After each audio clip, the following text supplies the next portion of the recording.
سے کہ وہ تشریف لائیں اور اظہار خیال کریں. جناب باسط پٹیل صاحب سے گزارش کی جائے.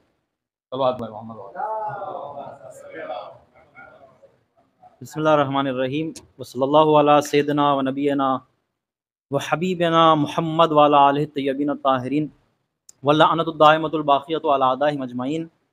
اما بعد فقد قال اللہ سبحانہ وتعالی فی محکم کتابہ بسم اللہ الرحمن الرحیم وما ارسلناک الا رحمۃ للعالمین محمد وعلی محمد صلی اللہ علیہ وسلم. اتفاقاً آج میں جو ہے تھوڑا وسیع موضوع لایا تھا، لیکن قبلہ کی گزارش یہ ہے کہ مختصر رکھ دیں. میں خالی میں رسول خدا کے جو عام آداب و اطوار تھے وہ تھوڑے بہت رکھتا ہوں آپ کے سامنے. عزیزان، آپ لوگوں کا بھی سیرت النبی کا مطالعہ ہوگا. ایک جملہ رکھتا ہوں پہلے کہ بہت سارے شارٹ کٹ ایک جملے میں خالی گناتا ہوں رسول خدا کے آداب تھے. پیغمبر اسلام ہنسنے کے باب میں، یعنی رسول خدا اگر ہنستے تو کیسا ہنستے تھے؟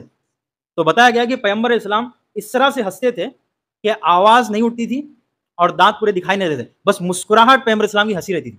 یہ رسول خدا کی سیرت میں بتایا گیا. بولا ہے کہ پیغمبر اسلام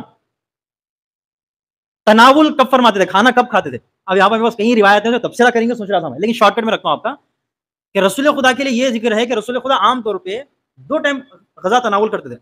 بعض روایت یہ بھی آئی کہ رسول خدا 2 دن میں 3 بار کھانا کھاتے تھے، یہ بھی آیا.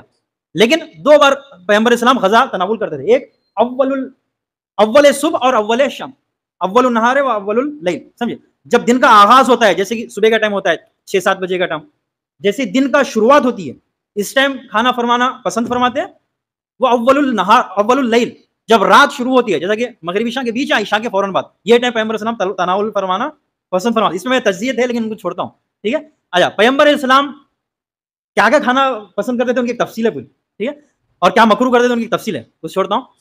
پیغمبر اسلام کیسا چلنا پسند کرتے تھے، رسول خدا کی رفتار کیسی تھی، اس بارے میں ایک اجمالی نقطہ یہ ہے کہ رسول خدا عام طور پر آہستہ سے چلنا فرماتے تھے، آہستہ سے چلنا پسند فرماتے تھے کہ دیکھنے والا ایسا لگتا تھا کہ چلنے والا بہت قوی ہے. یہ ان کی سیرت میں بیان ہوا ہے. یا خود پیغمبر اسلام کا ارشاد گرامی ہے کہ میں پوچھا گیا کہ ایک جوان کو کیسے چلنا چاہیے، تو رسول اللہ نے ارشاد فرمایا کہ ایک جوان کو ایسے چلنا چاہیے کہ جس طرح سے ایک بزرگ ایک بوڑھا شخص چلتا ہے. کیونکہ بوڑھا شخص چلتا آرام سے، لیکن جب وہ جوان ہے تو وہ قوی ہوتا ہے.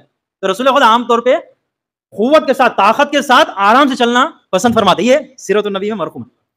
اس طرح سے اب وہ بہت سارے ایسے علمی مدعوں پہ بات ہوتی ہے جن کا حاصل کچھ بھی نہیں ہوتا.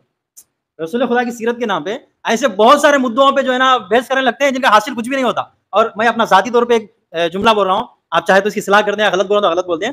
لیکن اب رسول خدا کو لکھنے آتا تھا یا نہیں آتا تھا؟ جو علمی مدعا بحث ہوتا ہے میں سمجھتا ہوں بے حاصل ہے. اگر آپ لکھنے آتا تھا بولیں تب بھی ایک کمال ہے، اور اگر آپ یہ بولیں کہ لکھنے پڑھنے نہیں آتا تھا بولیں تب بھی ایک کمال ہے. رسول خدا کی ذات پہ لکھنے آتا پڑھنا تھا وہ بھی ایک کمال ہے بھائی، قابلیت ہے. لکھنے نہیں آتا تھا وہ بھی ایک کمال ہے، کیونکہ یہ شبہ کوئی اٹھا نہیں سکتا تھا کہ قرآن اپنے ہاتھ سے لکھ لیے. میں اپنی نظر سے دونوں بھی کم. تو یہ تو یعنی ایسے مدعوں پہ رسول خدا کی سیرت کے نام پہ بحثیں ہوتی جن کا حاصل کچھ نہیں ہوتا، جبکہ رسول خدا کی ان چیزوں پہ جو ہے بحث کرنا چاہیے جو رسول خدا کی خصلتیں کیا تھی. پیغمبر اسلام کے سونے کے لیے کہ پیغمبر اسلام کب سوتے تھے، اس بارے میں قرآن کی کئی جگہ اشارات ہے. قرآن کی آیتوں میں کئی جگہ بتایا گیا کہ پیغمبر اسلام کے لیے قرآن میں سورہ مدثر و مزمل وہاں پہ ہے. بعض اوقات یہ آیا کہ آپ جو ہے رات کا آدھا حصہ سوئیں، آدھا حصہ عبادت کریں، یا آپ چاہیں تو اس کو تھوڑا کم کر دیں یا زیادہ کر دیں. یعنی اگر آپ دن کو 4 حصوں میں تقسیم کریں تو 4 میں کا 1 حصہ سوتے تھے، 3 حصے جاگتے تھے، یا اس سے بھی کم. یہ پیغمبر اسلام کے خصائل میں تذکرہ ہوا ہے. عزیزان گرامی، اسی طریقے سے پیغمبر اسلام کی جو بر محمد صلوات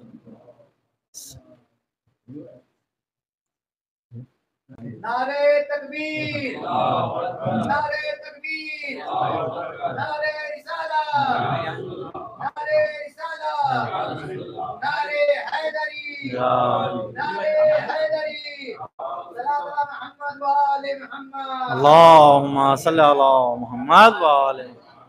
بہرحال رضوان یہ وہ کچھ مختصر جو نکات تھے میں آپ کے سامنے رکھا ہوں حیات طیبہ سے. پیغمبر اسلام کی ذات گرامی کے جو ظاہری اخلاقات تھے وہ اس طرح کے تھے. اب بہت ساری بحثیں ہیں پیغمبر اسلام کے اور بھی بہت سارے نکات رہے. پیغمبر اسلام گفتگو کس طرح کرتے تھے, پیغمبر اسلام کس طرح کا لباس پہنتے تھے, کیا رنگ دوست فرماتے تھے, یہ سب ویسے سیرت النبی کتاب میں مفصل سے تذکرہ ہوا ہے. بہرحال یہاں پہ میں اسی بات کو یہیں پہ تمام کرتا ہوں. بہرحال آپ سماعت کے لیے شکریہ. والسلام علیکم ورحمۃ اللہ وبرکاتہ. اب میں گزارش کرتا ہوں جناب بلال